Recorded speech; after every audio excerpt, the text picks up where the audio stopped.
On va passer maintenant à la forme du logo, c'est-à-dire ça, on va passer à la forme du logo. Donc là, je viens créer la forme du logo. Je viens là, je crée d'abord une forme, comme ça. Et je dépose là. La forme, il y a la couleur blanche à l'intérieur. Voilà la couleur avec un fond blanc. Donc ce que je vais faire, c'est toujours la même chose. Je vais répéter, dupliquer encore la forme, changer sa couleur en rose dans un premier temps. Essayer de faire descendre un peu, comme ça, comme ça, comme ça.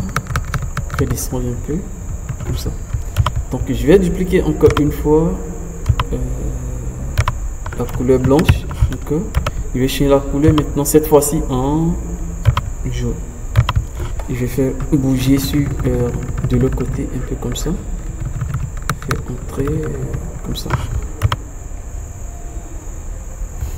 Non, je pense que c'est pas ce qu'on a ici.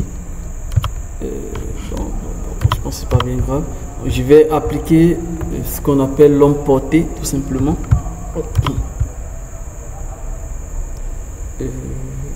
Filtre. Vous avez calque, venez dans style, style de calque, quelque part là. Style de calque, on a ombre portée. Donc vous allez ajouter, appliquer peut-être une petite ombre pour voilà, donner un peu de glamour à la chose, etc. Donc voilà.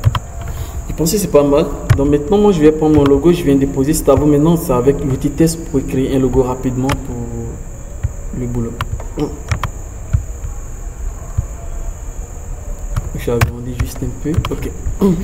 Donc ici maintenant, je vais organiser. Ici, je répète encore une fois, il n'y a pas de fond perdu. Donc le format, c'est-à-dire la finition, c'est ça.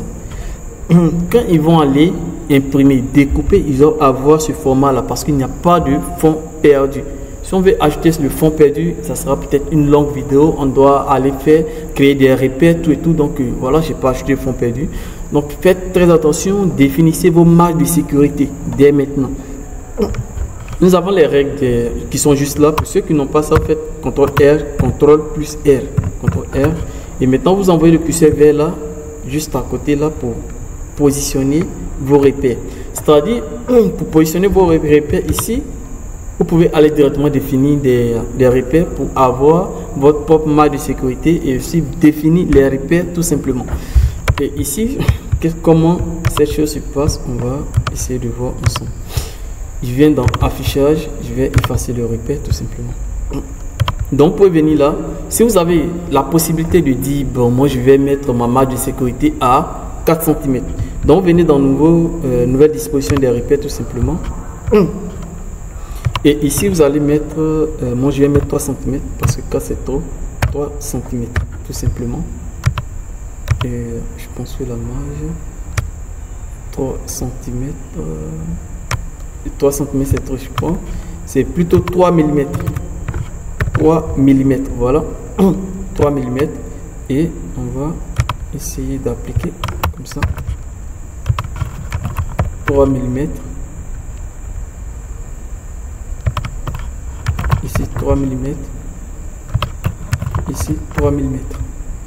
Mais ici j'ai l'impression qu'il y a un côté qui est plus que les autres. Ce côté là, je sais pas pourquoi.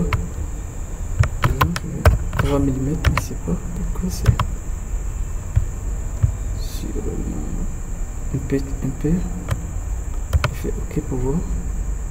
Sans oublier de bouger un peu, voir. Fait c'était ok, je vais tirer. Donc là c'est comme si j'ai ajouté une marque de sécurité. Je pense que de votre côté ça sera pas pareil.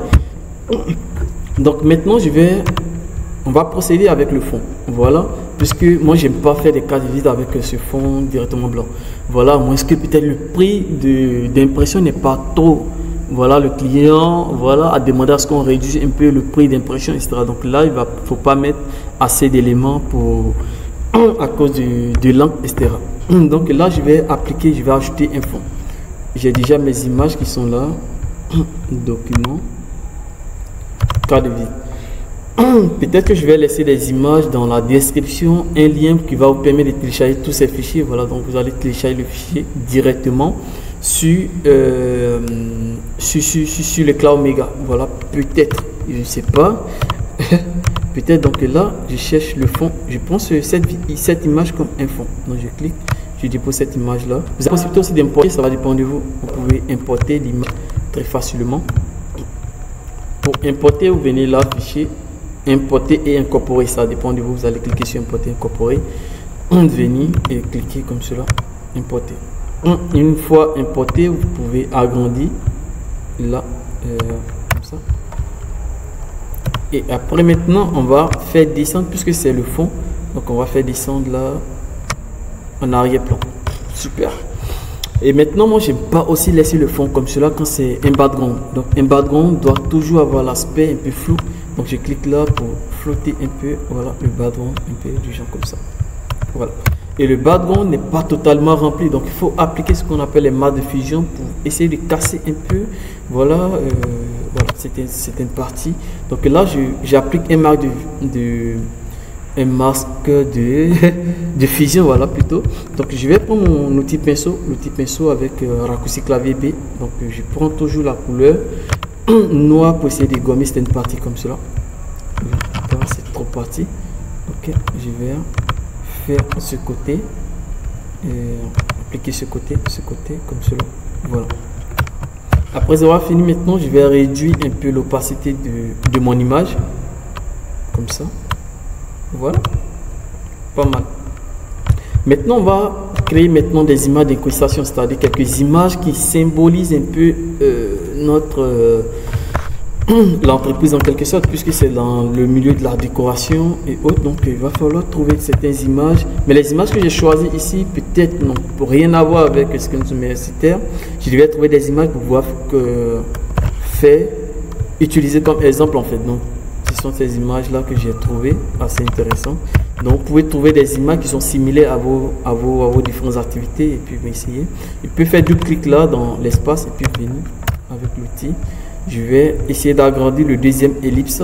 Donc je suis là et je vais faire transformation manuelle, CTRL T. Voilà, et j'aurai la possibilité d'agrandir sur ce côté comme ça. Après avoir fini avec ça, je vais sélectionner les deux calques 1, 2. Je vais grouper comme cela, CTRL G, et je vais faire CTRL J pour dupliquer. Et après maintenant, je vais sélectionner un calque. Ici dans Photoshop, ce qu'il faut retenir, c'est que Photoshop n'est pas comme Illustrator.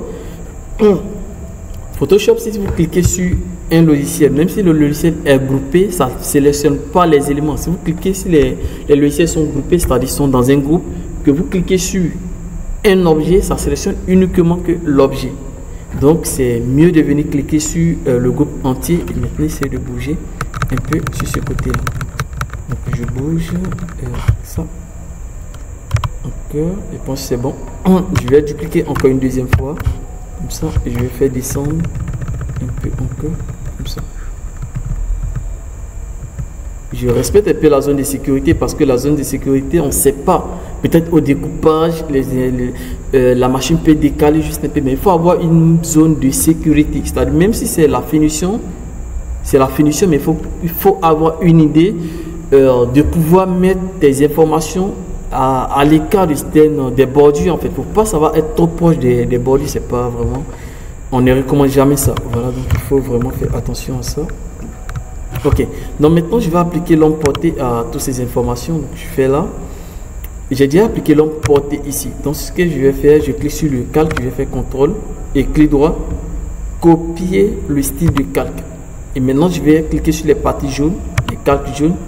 Et je vais faire clic droit, coller le style de calque. Et là je viens ici aussi, coller le style du calque tout simplement. Ok.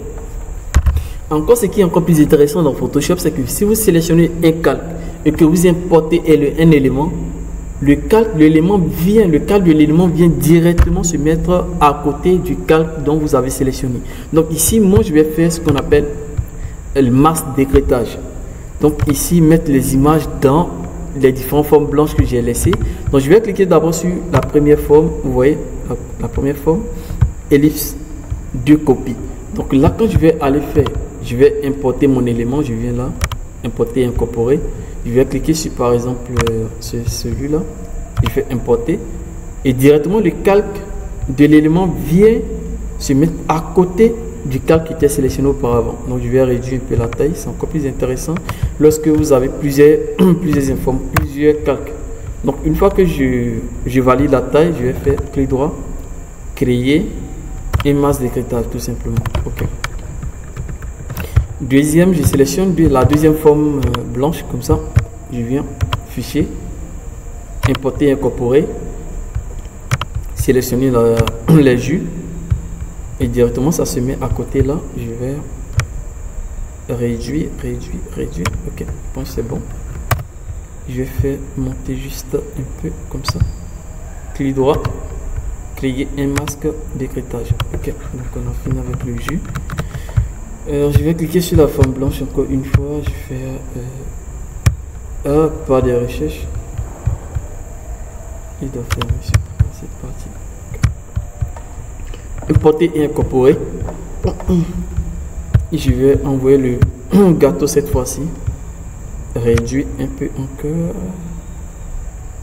Ok. Faire monter juste un peu comme ça. Clic droit. Créer un masse d'écritage. Ok.